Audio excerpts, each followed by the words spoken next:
the World Cup. It is the fourth time. Hello and welcome to this episode of Women's Cricket Chat with me, Georgie, and Alex. And we are joined today by South African superstar Sinalo Jafta, all the way from South Africa. We figured out time differences, luckily not too difficult because you're not too far across the world, but it looks a lot warmer where you are because you're wearing a t-shirt and I'm rocking the thermal.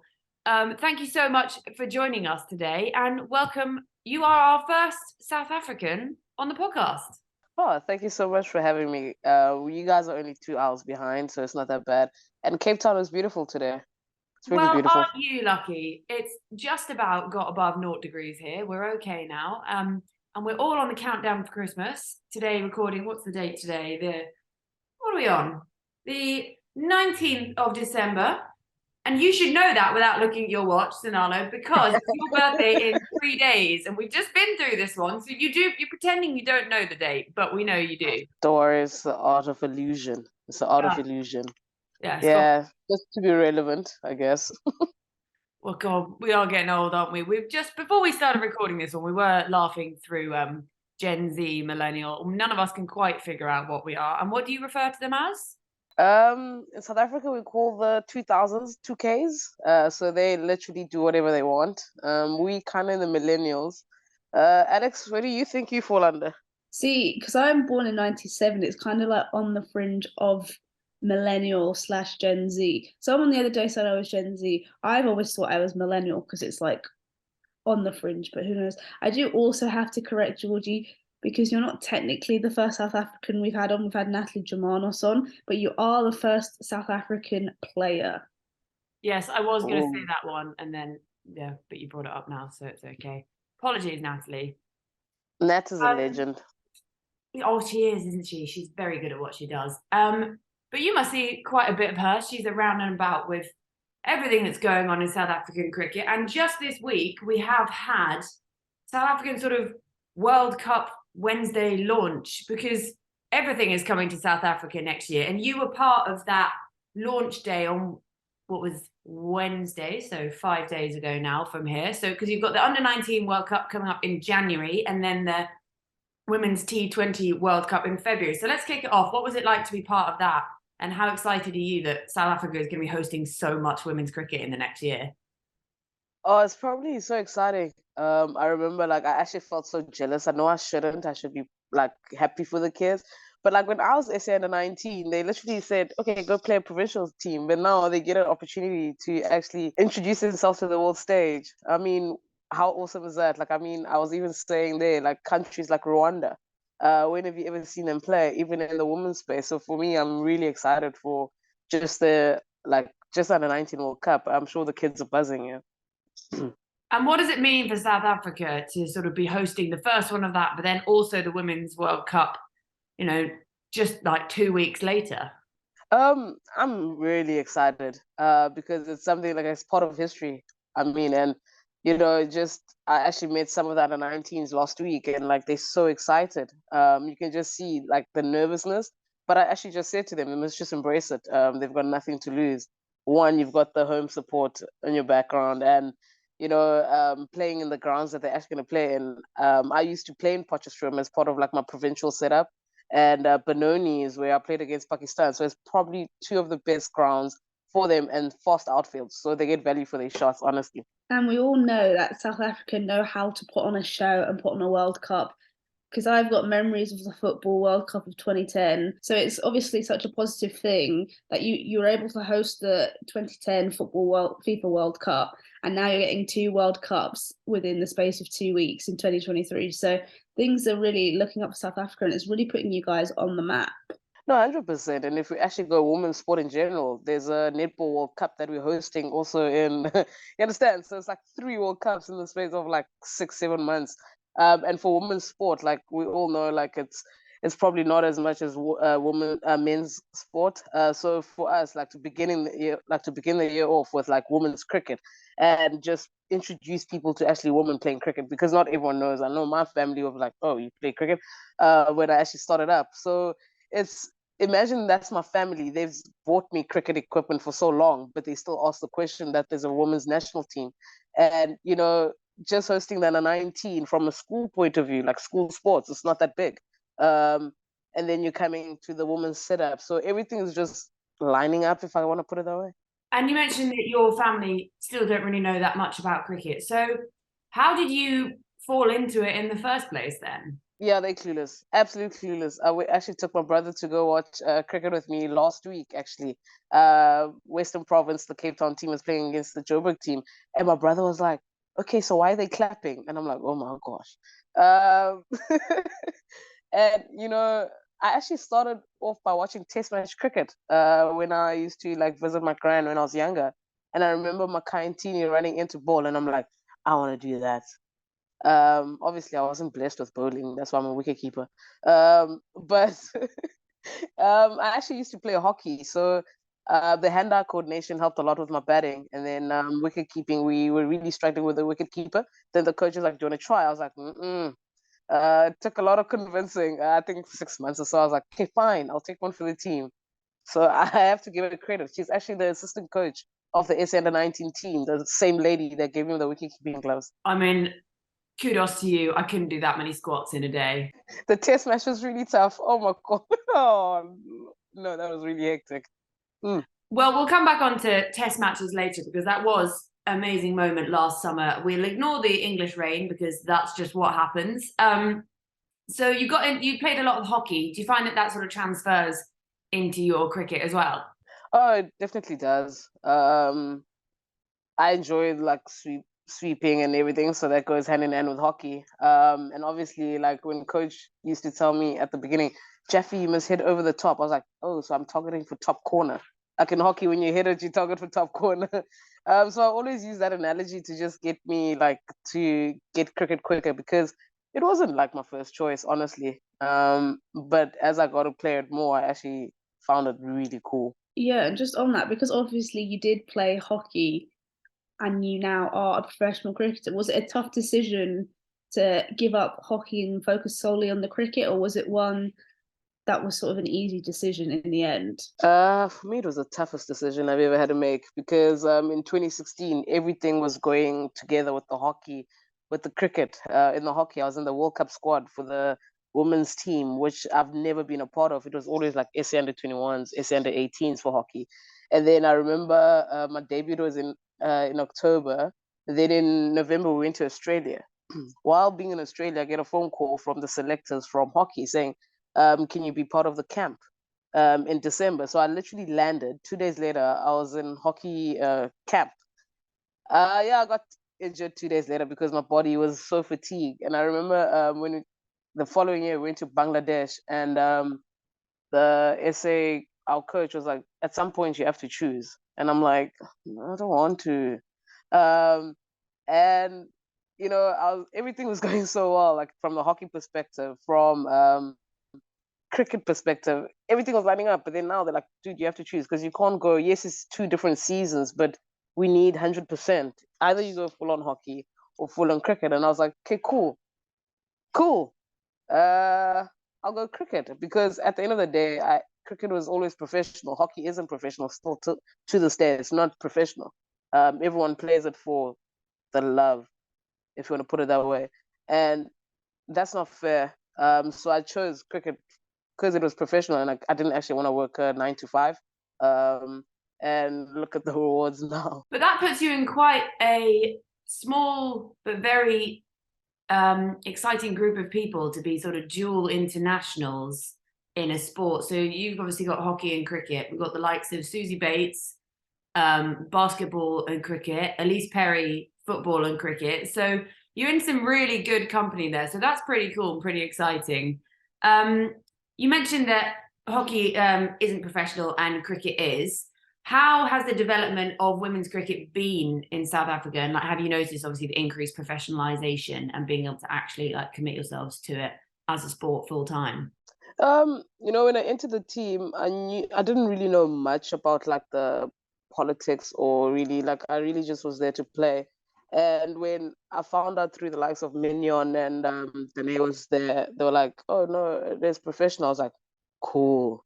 So I was like, "Okay, I want to go there." And you know, just to see them do their job because obviously I wasn't contracted at the time.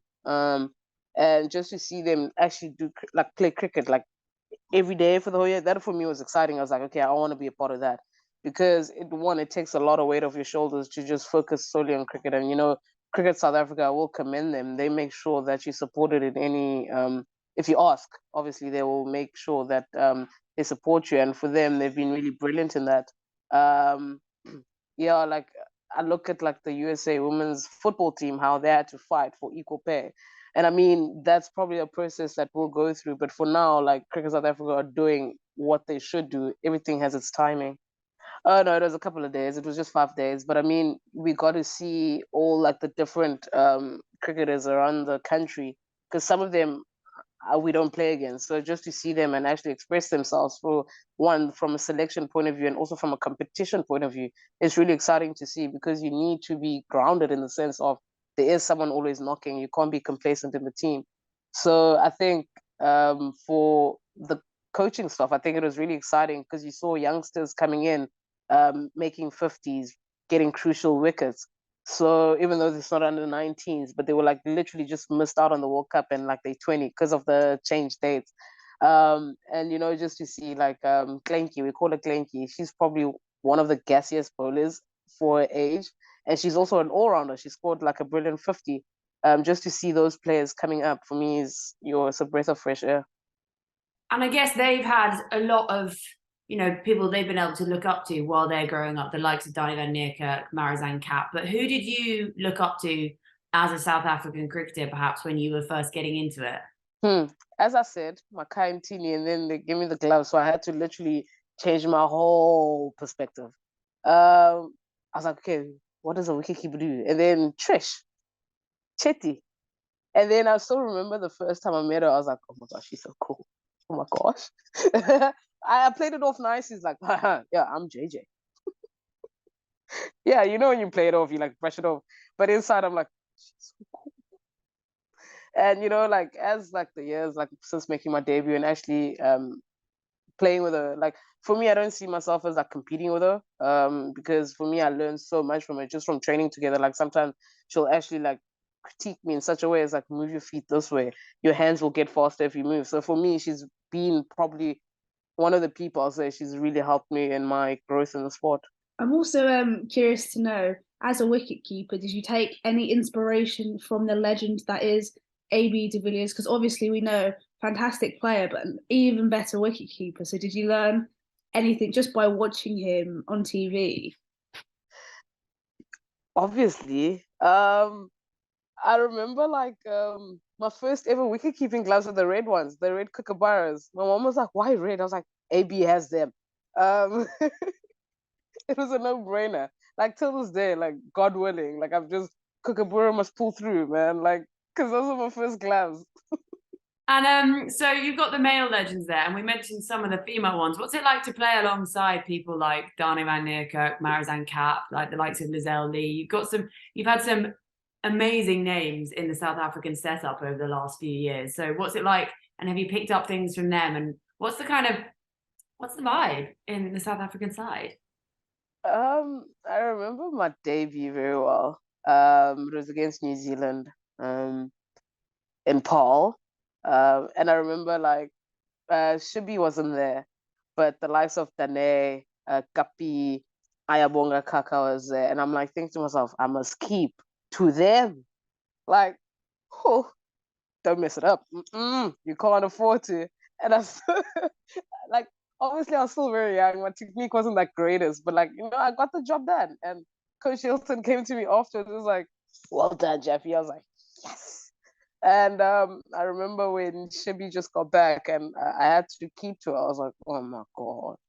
And one advice that Dane always like gave me and like coach was like, while we training in the nets, take them to the middle so that you can get used to like where you exactly have to stand and what to expect, and if the bouncer's coming, what are they gonna say? And I'm like,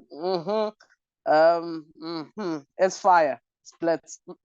Yeah, I wanted to ask that actually, because obviously you keep to the likes of Cappy and Van Niekerk and stuff like that. So what are some of the differences in keeping, just let me rephrase. What's it like sort of keeping to the spinner, and then what do you what kind of goes through your head when you're keeping to a fast bowler and you've got to think about the bouncer and the short ball and, you know, all that stuff? Obviously with the bounce, I'll always get indication before. I'm not planting, I'm not telling anyone what we'll say, but there's always like, you always know. So obviously now you must set yourself, I always tell myself, it's like, just be calm. Like every delivery in my head, I'm like, just be calm, just be calm. And obviously, like, I like keeping up to Mlaba. For her, like, we speak a lot of like vernac, so our home language. So I kind of know exactly what's coming. I know no one can pick it up because no one speaks Xhosa or Zulu. So for her, the communication is very well. And with Danae, we speak Afrikaans. So I speak four languages. So you know, with Danae, it's so tricky because you don't know whether she's gonna drift it. Like it's, or she skids it off sometimes. Same as Sune. And I literally love the challenge because the one thing Coach Hilton said to me, which I will probably keep for the rest of my career, is it doesn't matter what they bowl, just watch it out the hand. Same way as you'd bowl, you'll pick it up immediately. And I was really bad at the beginning to pick up, but like now it's improved. But I mean, I improve every single day or every single tour. And do you find that something like that kind of advice sort of pays off in batting as well? 100%. Because sometimes I'm guilty of this. Like all my dismissals international cricket, when I go out, coach will look at me. I'm like, I know, because that's when I didn't watch it out the hand. Like I immediately know. I'm like, just watch it out the hand. And when I do watch it out the hand, I hit it. Then he's like, exactly. And I think it's just loss of concentration from my end. Is like I'll stay in it, and just split second, and then I go out, and I'm like, I knew. So it's just the biggest frustration. And so you mentioned there international cricket. So let's bring it to your career there. What was it like to make your debut, and like who gave you your cap? How did it feel to be walking out there for the first time, making your debut for South Africa? My ODI cap I got from the selector, Clinton Dupree. My T20 cap I got from Lazelle. And my test cap, it was like a huge thing. It's a blur. That test morning for me is a blur.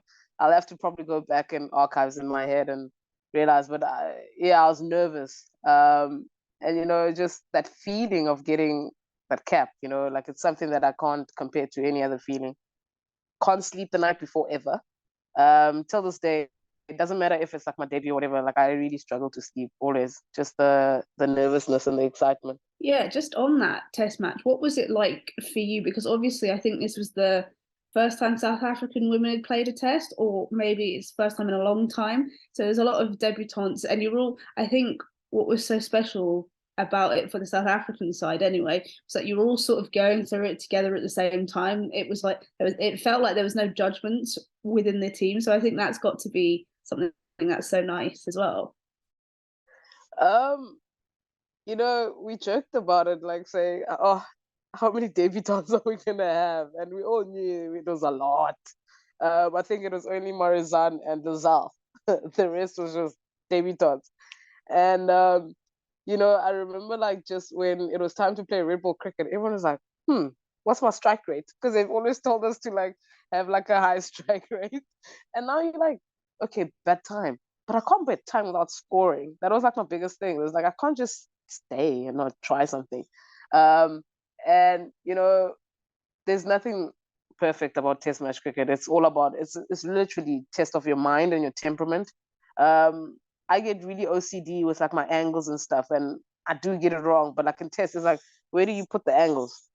You have like slips, like 10 slips, and now who must be the rest of the field? It's like, but it's the beauty of it, because I've watched test match cricket like for years. I started off watching test before I went to white ball cricket, but like once you in it, like you don't understand how big of an occasion it is. And just to say I'm cap number 61 for me is something that I never thought was possible, because women's cricket, they never shed light to test match cricket in our country. And then I remember when coach planted the seed and everyone was like, test 4 days of cricket. It's never been, you understand? Like, so it's just tapping your mind and making sure that you're ready for those 4 days, because it's not easy at all. And having had a taste of the cherry, so to speak, of Test cricket, would you like to play more Test cricket? And would you like Yes. it to come to South Africa as well? Yes, please. Like, for me, I think it's like where your game actually grows the most, from a mindset and point of view, and also from a mental point of view, because skill will always be there. But just being present for 4 days for me was the toughest thing. And I think I love Test cricket. I loved watching it, and now I love playing it even more. I'd really love to play more of it year in, year out, because I think that's where cricketers are made. And perhaps somewhere you don't have the rain, because that, I found that as a person watching, exhausting and frustrating. How was it managing sort of, oh, are we going on? No, we're not. Oh, it's still peeing it down. This is England. How was it coping with that as a player and being like, are we going back out? Are we not? What's actually going to happen with this game? Why haven't we got 5 days? I think for us, we enjoyed the rain because we were in a slump. And, like, it would be so exciting to play the full four. But, like, for us, we love the rain. I'm not going to lie. But you also saw character from someone like Tumi, for example, who bats in the lower order. Rumor has it she's still out there. She's still batting. She's still somewhere there. And, like, we always tease her in the nets. We're like, Brian Lara. And, like, because she's got the dreadlocks, she's left-handed. Like, it's inevitable. And, like, just the confidence she got from that. Like, it's amazing what just one innings can do. And, like, with the rain, like, I did Sudoku often. Like, while I was waiting, I was like, well, I'm going to just tap my mind. Somewhere reading a book, but I was numbers. And, like, what do you do for 4 days just waiting to bat? I now know what to do. You read. Drink a lot of tea. Oh, I'm over tea.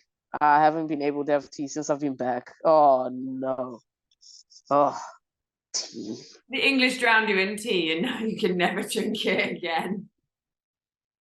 That's fantastic. And obviously the test match was a massive step for South African cricket, but the biggest step, I would imagine, would be to lift a world trophy. South Africa they're sort of up there and always been there and thereabout, but never quite made the final hurdles. We've obviously got the Women's World Cup T20 coming up in your home country in February. What would it mean to you to firstly make that team and be able to play in a World Cup in front of your home nation, and to finally lift a trophy? When it comes to like a selection point of view, nothing is ever guaranteed. You never know. But what I will tell you, lifting up that trophy, one, would be a footprint for all the young girls coming up. And lifting for us is, like, I think I said to someone in like this year, I'm already thinking 2023.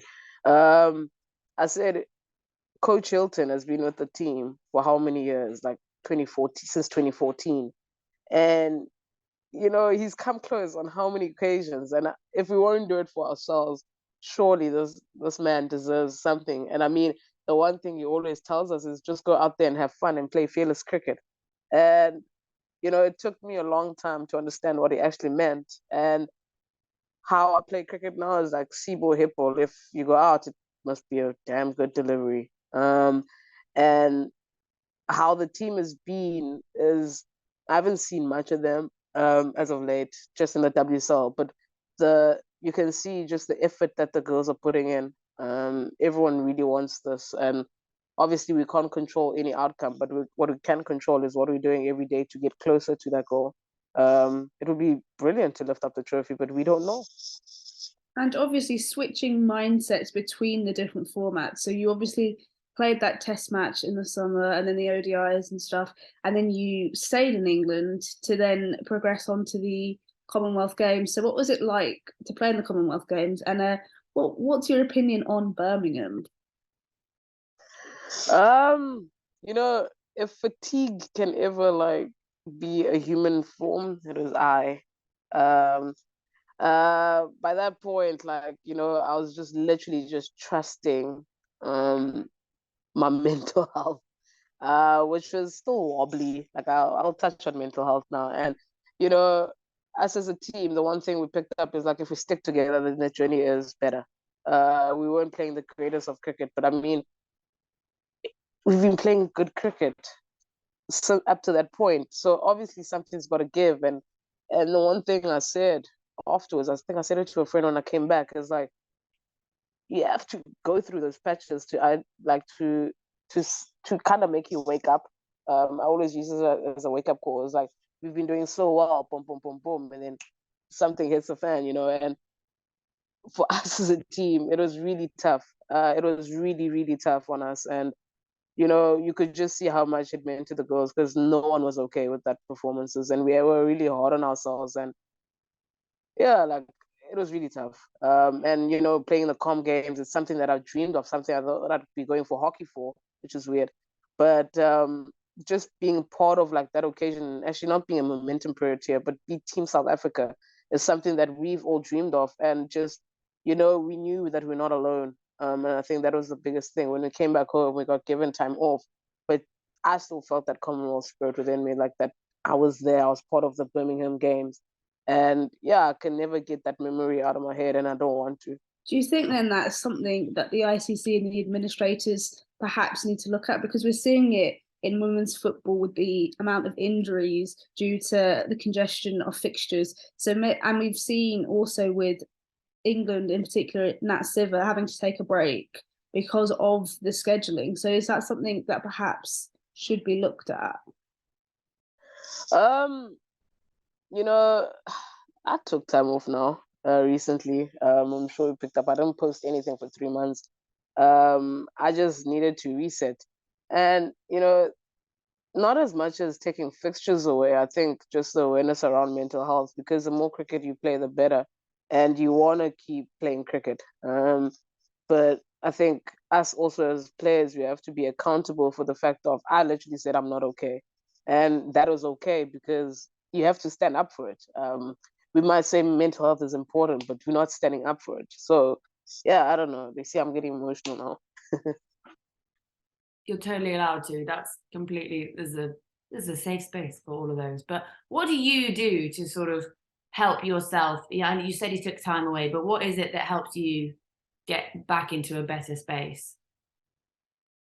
You know, where I went, or what I went through, because it was a whole process, is all my walls were completely broken.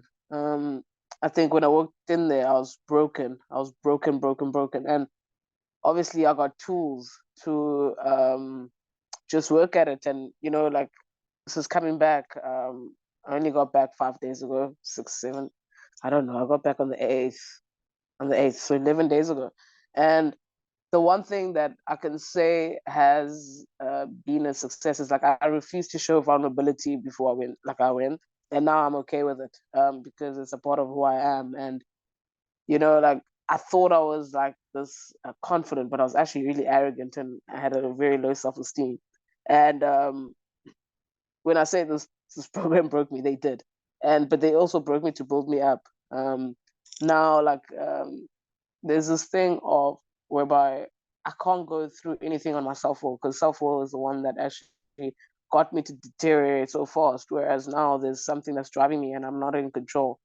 And I think that's one thing, like I'm not in control. And that's okay. And like now when I go back to cricket now, I'm actually having so much fun and I'm willing to listen. I'm willing to learn and I'm willing to go and break all barriers because I went through that and I know exactly what to do now going forward. And I mean, it was really tough, but I'm glad I went through it because I feel like everyone should do it.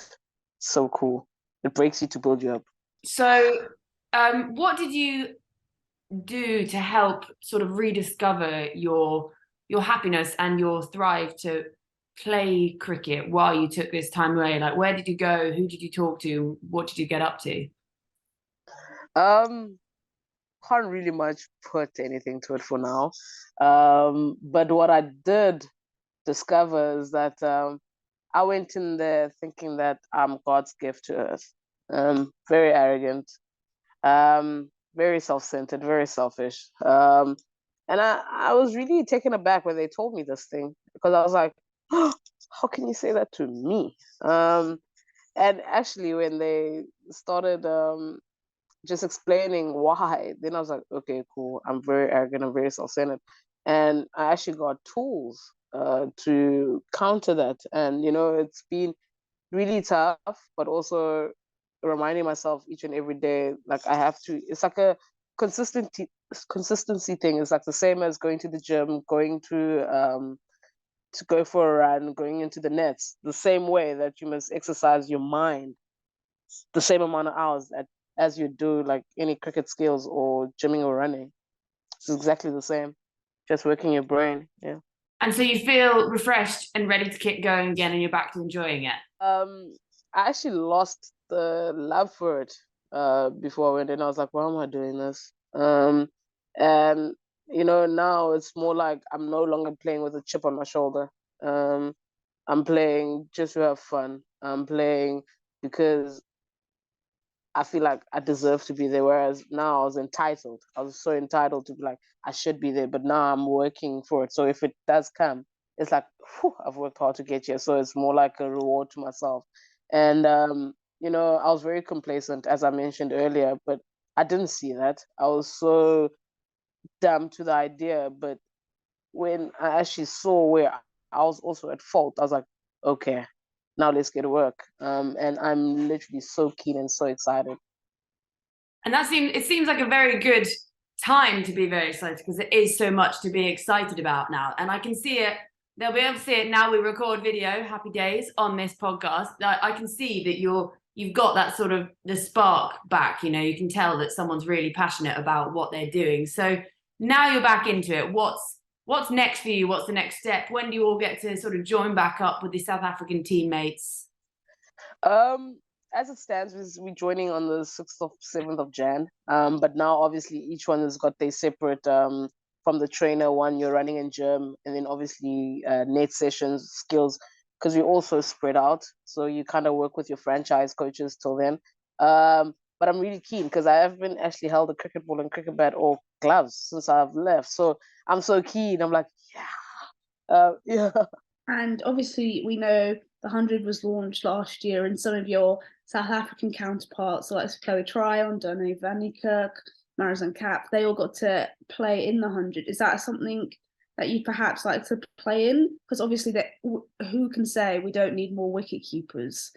It's a funny question because I was thought like then like to play in like these leagues, like I always felt inadequate because I was like, I'm not playing enough, so I'm not being seen enough. But like now it's like if the opportunity comes, I'm gonna grab it because there's the IPL coming up and I'm like, whoa, this is cool.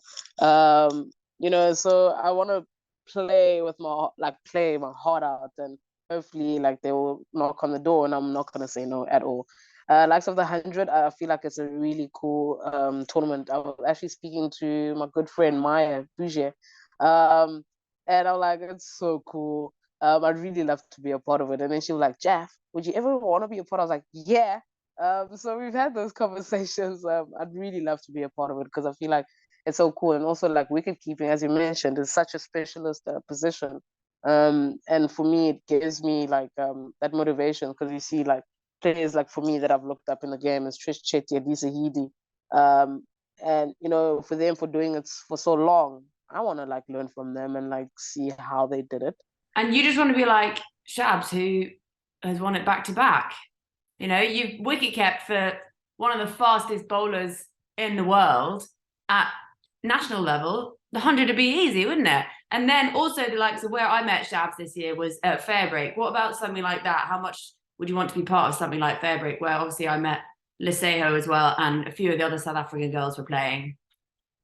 Funny enough, Liseho was nagging me to actually register as a player, like in the previous one. And I'm like, friend, I need a break because that was like straight after the World Cup, and I wasn't in a good nick to get out. Like same way with mental health, like I was really not in a good nick this year at all. And I said to her, when was it? Yesterday or the day before? Because we speak like literally every day. I said to a friend, I'm gonna do it. She's like, yeah, do it. I was like, okay. And I mean, like, if you don't try, you never know. Because that's where like opportunities come in. Because look at the lovely lady from Zimbabwe, BBL contract now. you know, it's just opportunities like that. They're endless. So yeah, I'd literally love to play like the leagues around the world. Like you say, obviously you're quite close to Maya Boucher. How cool would it be to perhaps play in the 100, but also play in the regional setup in England and be coached by the legend that is Charlotte Edwards? You know what? I met Charlotte Edwards in 2016 January when England was here, and I remember just looking at her like, you know, for me she's brilliant, and like briefly like met her now when we were playing that warm up 3-day test game. She just said hi, and I was like, you know, hi. For me, like just watching her, like how she's worked with the Southern Braves and how they've been so consistent in the 2 seasons of the 100, and also the Vipers. You know, like Maya has nothing but short of amazing things to say about her, and how I don't know. Charlotte Edwards is a brilliant coach. And you know, like you see her, and also the likes of Denisha Devner with the SA under 19, because she was a past player for the Momentum Proteas, and you know, funny enough, I actually captained the side that she coached when we went to Bangladesh with the SAA side, and just learning from her as a captain for me was probably one of the biggest blessings. Because straight after that, I started scoring runs, and I'm like, oh, okay. You know, like it's just that woman magic, man. There are some people who just have that ability to inspire, and you know, when you found them, you really know it, don't you? You sort of get that continual wanting to push yourself more. What does it mean to have a coach like that, and how is your coach at South Africa pushing you? You know, I will. Coach Hilton has been really patient with me, because I was very indecisive in the beginning parts of my career, because obviously it was hockey and cricket. Was still very patient. And then when I actually came back, because I got dropped for 2 years, I'm still okay. I'm no longer holding that resentment, but like I was like, 2 years, coach, 2 years. So my last game was like in February 2019, and I actually came back against Pakistan in 2019. And 6 months later, I signed a contract. I was like, oh. And then, funny enough, he said to me in England, I actually approached him. I was like, coach, what is the actual plan? Because obviously I wasn't playing as much as I'd like to. And then he looked at me, he's like, Jeffy, you're not actually patient. And I'm like, 6 years, coach. I've been patient for 6 years. That's my arrogance coming out, you know. And you know, one thing he has taught me in working with him for 6 years is just like he showed me what patience really is, because he was patient with me when I wanted to do my own thing. But every time I came back, he opened up his arms for me. Like he never judged me. It was always like, oh, okay, now you're back. Okay, let's get to work. And I've been so inconsistent in that, and I'll be the first one to like admit that I've been so inconsistent. But this man still stuck and still believed in me. And with him, he gave me the artistry of just being humility. He shows me a lot of humility, and you know, Coach Denisha is very like cutthroat. I need you to journal everything that you do. I need you like, and so it's like opposite coaches, but they actually like just get the job done. And what is like the number one thing you're focusing on now with your cricket? You know, is it the wicket keeping side? Is it maybe doing a bit more batting, or is it just sort of rediscovering that love and letting it sort of, in a weirdly poetic way, is sort of letting it flow into your cricket? You know what? I picked up in one of the warm-up games we had in England. I was fielding, and coach was like, Jeffy, you can field. I was like, guys, I've always told you I can field. So for me, it's just being a whole rounded cricket player. From a batting point of view, I want to contribute to my team at crucial points, not just like it's expected. I want to contribute with the bat, with keeping. But with keeping comes so many other things, like with the energy on the field. I want to be like probably one of the vibey, which I am, because I'm very loud behind the stumps. And I think for me now, it's where I'm at is just to give back to the young ones. I've always been passionate about giving back, and yeah, I've got the greatest platform to do it. And you know, just be mindful for the fact that other kids are looking up to you, and what I took for granted, they will hold it with both hands and be like so grateful for.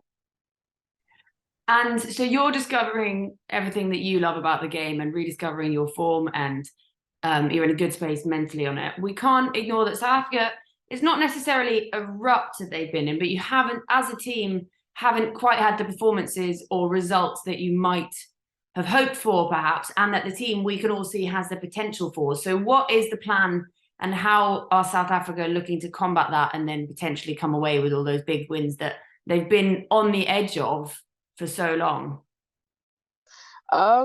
In hockey, we always used to have this saying, big match temperament, you don't have BMT, bro. Like, like I've lost so many finals in hockey, I can't even like but when you do win one, it's the sweetest victory ever.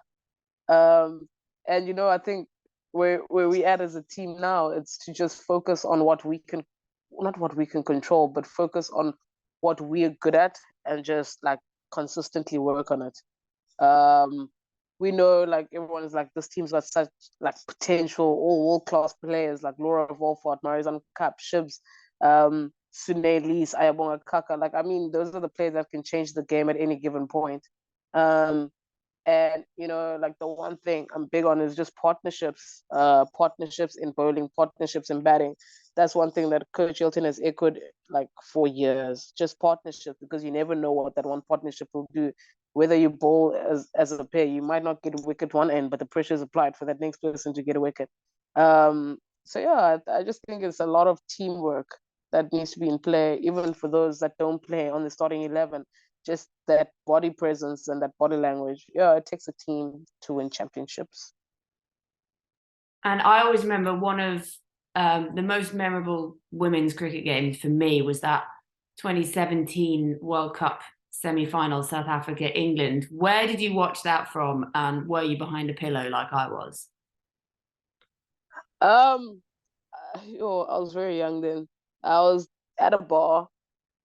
And then when we lost,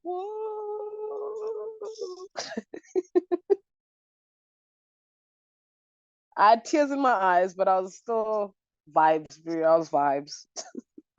And did that sort of inspire you to keep going and push for that space, or were you still sort of thinking hockey at the time? No, I was past hockey, but it was more like, how do I get back into this team? Because I just recently been dropped. So now for me, it was like, how do I get back? And took me a long time, but it was worth the journey. I feel like this current South Africa side is what I like to call the transitional period. So it's very reminiscent of the England men's team in 2015, where they went to the World Cup, didn't perhaps perform as well as they did. They got knocked out by Bangladesh, and then about 3 months later, they're absolutely like boshing it everywhere. So I feel like perhaps for the South African women's team, it hasn't been helped. Lizelle Lee is retired, so how do you feel that spot? She's got such a vast wealth of experience and knowledge to get. How do you replace someone like that? And not having Marizan Kapp for the Commonwealth Games couldn't have helped either. We respect and we appreciate her decision. Obviously, family issues, which we won't go into. So it's not like South Africa perhaps have had a full strength team at all times during these comps. Yeah, I think over the last 2 seasons, we've never really had like everyone all grouped together. Like I know Danae has been out of the game for a while internationally.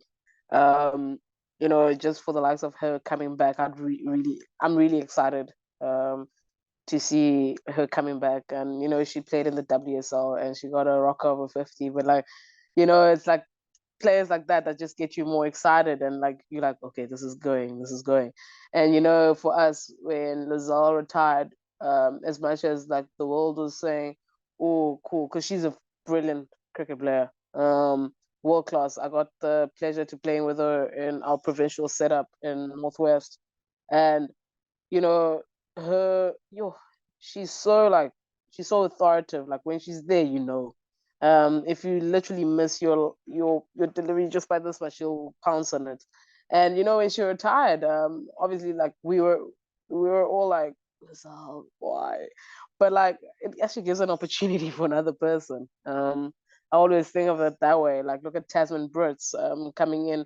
Yes, you might like criticize her and whatever, but for me, she's absolutely world class. She's been dominating the provincial setup for years, and like there's so much potential. Annika Bosch coming in, also a powerhouse. So it's players like coming through the ranks that, yeah, you might say one player's retired, but it's also an opportunity. And I mean, with Minxie retiring now, okay, that I took that. I was like, wow. Also, it gives another opportunity to another youngster to just pick up their hand.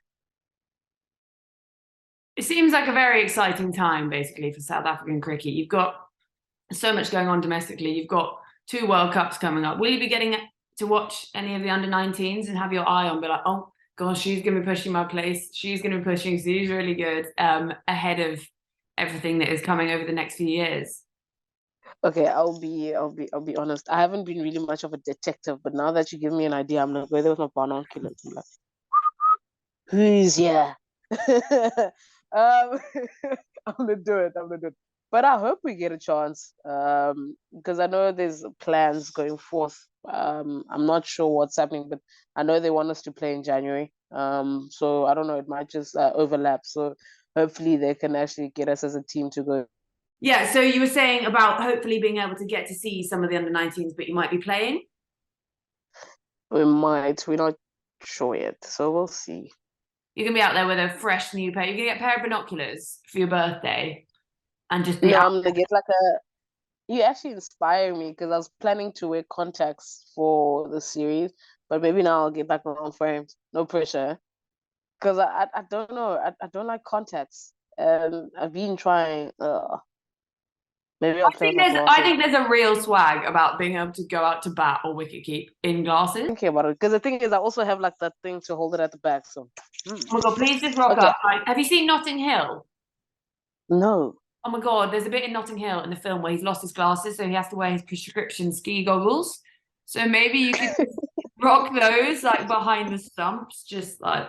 And then I'll say then the stuff like, Georgie, this is for you, bruh. Yeah, it's just on the stump, Georgie, that hate you. I can't believe I'm actually doing this. Yeah, it's crazy. I'll like it. Right, so we've been over cricket and everything. So aside from that, what other stuff have you got coming up? Like, what's the Christmas plans, birthday plans, just to, get a bit away from cricket for now? Or is it kind of like you're into it now, you're back here, you're on form again, you're feeling good, and you're ready to get going? I'll still go to the gym and run and stuff. But actually, one thing that I've always wanted to do is visit the orphanage and the children's hospital. So maybe I can spend my birthday with them for a few hours.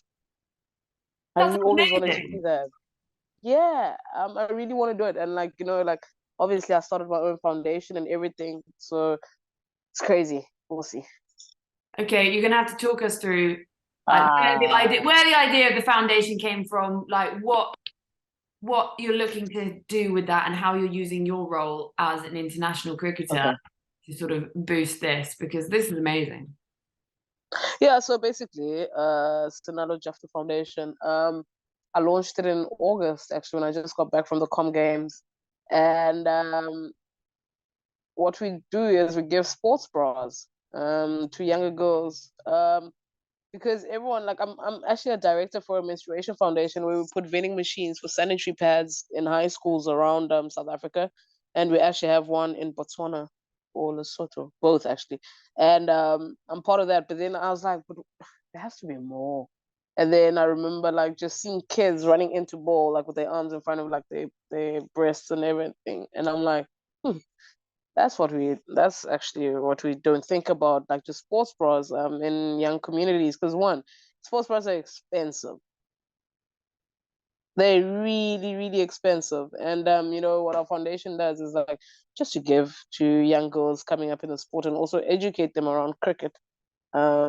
Because I feel like there's more to give, especially in like the rural areas of South Africa. It's really tough there. A lot of stuff. So yeah, we just trying to set up to start that properly, and then after World Cup, we hopefully have an exciting partnership building up. So yeah. I was saying, just so watch this space.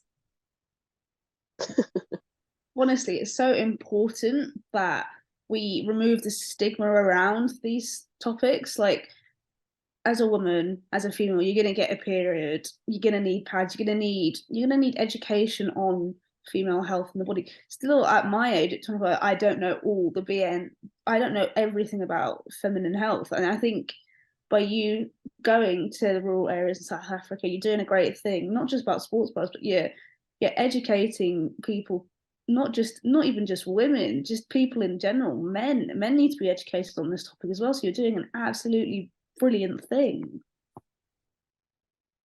And I think it's about removing that stigma of it as well, because it is completely natural. This is what happens, and this is what we do to manage it and to get on with our lives as we want to. And like running into bowl with the wrong sports bra is not only like inconvenient for your bowling, it's uncomfortable. And like it's not good for your health in the long term. And then you get so many girls coming out with back problems. You're bowling already, which is enough of a strain on your back. The last thing you need is something else that can be controlled to impact it as well. So it really is, that is an incredible thing. And we will keep an eye on everything you're up to with the foundation. That seems like a really lovely place to sort of round up today's chat. And just before we move on from that bit, can you tell us where anyone can find more information about the foundation? Have you got a site? Are there social medias that we do have you can go and have a look at, and we will share? Yeah, it's basically www.sj10foundation.co.za. Everything you need is there. Okay, we will get that shared out, because this is something that I feel really passionately about and I'm very excited to hear about. So we always like to round off our podcast with some sort of quick fire, more fun questions. And one we like to always kick off with is, what's your favourite item at a traditional English cricket tea, or a South African cricket tea if they're a bit different? Like, what's your favourite food item? Exactly. So like cricket tea is basically why loads of men play cricket still in England, I'm pretty sure, because in between innings you have tea, and so they have sandwiches, pork pies, Scotch eggs, cake. What else do we have? Little sausages, little pizzas. So is it equivalent to a braai?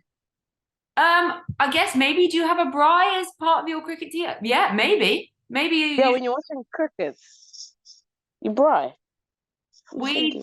Yeah, maybe maybe it's not the same thing. Like Australians, they have like Lamingtons and yeah, because I would say something like my favorite food item at a cricket tea would be like an egg sandwich. Oh, okay. From the test match, what I really enjoyed was the sandwiches during tea break. Oh, and there's that famous pudding that they have at Taunton, like bananas and... Oh, that's so sick, with the oh man, that was brilliant. Banana, yogurt, and honey, I think. Yes, that's the thing that everyone bangs on about at Taunton. It's the best thing ever. Oh. So maybe we'll go with that. Yeah. Paradise. Favorite sledge, either you said as a wicketkeeper or someone has said to you when you're batting. Oh, let's get a duck on debut. Oh, yeah, it does happen though. Rachel Priest. 2016, it still lives in me.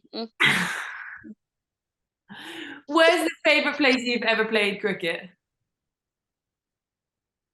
Ooh, I'll say Essex, where I was now in England. Oh yeah, because you were born in East London? I've never played international cricket there. Ah, well there you go. But I'll say like now in England. Yeah, now in England, in Essex. Nice. If there was somewhere you could play, where would you like to? Like one Lords. Nah, okay. Well, that was an easy answer. MCG Lords. Lords do really good food as well. No bananas, though, imagine. Favorite musician or artist? Calvin Momo. He's a South African, like deep house guy. Probably brought out the best album last week. If there was someone that you could stump, who would you want it to be? Perry. Oh, that was easy, wasn't it? Yeah. That was easy. Straight away. Knew that one. And if there was someone you could hit for six? Perry. But I was gonna say Eccleston, but I did that. Oh, well, that's fine then. You got to go for the second one on the list. You're just ticking them off as you go. World Cup, you're like tick, tick, tick, tick, tick, send them all flying. Yeah. I'm gonna do like a pre-workout before I go into bed. Like, Yeah. Go to karaoke song. I don't karaoke because baby girl can't sing. I'll go with Eminem, Lose Yourself. Okay, That's a that's banger. That's a I'll give you that. banger. That's yeah, you can have that. A lot Yeah. of people just say ABBA. What's ever? Oh my god. Have you not seen Mamma Mia? I don't like it. Fair. Okay. Right, we got so I'm gonna log off now. No, I'm kidding. If you weren't a cricketer, what would you want to do? Psychology, life coach, psychology, some of them. Yeah, I really want to do it. Life coaching first and then. Interesting. That's cool. Hmm. We had Izzy Wong wanted to be a weather girl when she was younger. Oh wow. Well. Yeah, bit different. But Yeah. I can't think what other ones we've had. There's always some weird ones. Best friend in the South African cricket team. Ayabonga Kaka. She is fantastic. I Yeah, love her. she is. We've actually been playing together since I was 14 because we both played for like the East London team because that's where we grew up. Yeah, that's really cool. I don't know why we haven't touched on that more. How long were you in London for? East London. Yeah. East. Oh, sorry. London. East London. How long were you in East London? Sorry. For 5 years. Nice. Because obviously I was in high school there, I was in boarding school. Funniest moment you've had in cricket? Wait, elaborate. I need Has anything clarity. funny ever happened like on the pitch or off the pitch? Like we've seen people dive and their trousers come down. That's always a funny one. Funny would have to be whenever like I'm around, whenever I'm keeping and it's my Sabata class behind me and lefty, it's the best time ever. I laugh literally every ball. Like, I don't know, it's the best. It's the best. And also like when class will bowl, like and she gets plummeted for 6, she'll be like in our language is like, "Hi, I'm not bowling well today." Like it's hectic. Oh, it's funny. And then after the over, like that interaction is like, "Show me what's going on." She's like, "Not today." Like yeah. It's just acceptance. She's accepted her fate. She's like, "Not today. Nope." Who's got the best and who's got the worst fashion sense in the South African team? The best has to be lefty. Nonkululeko Mlaba. The worst. You see this question. It's either you make or break a relationship here or friendship. We can leave that one open if you want. Okay, thank you. Yeah. Who is the team DJ? DJ. Shubs, Kapi. Yeah, they always play because they've got like the play. Oh, and Chloe. And who has the best dance moves? Myself, lefty.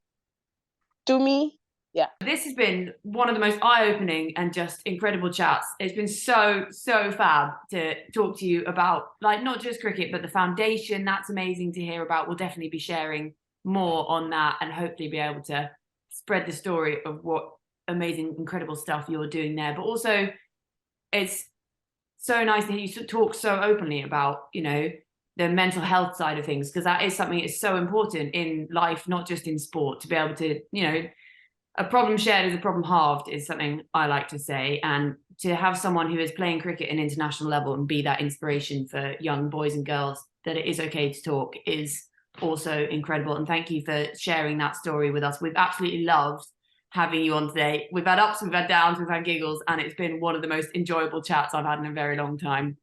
Thank you so much for joining us. It's been absolutely incredible. Thank you for having me, guys.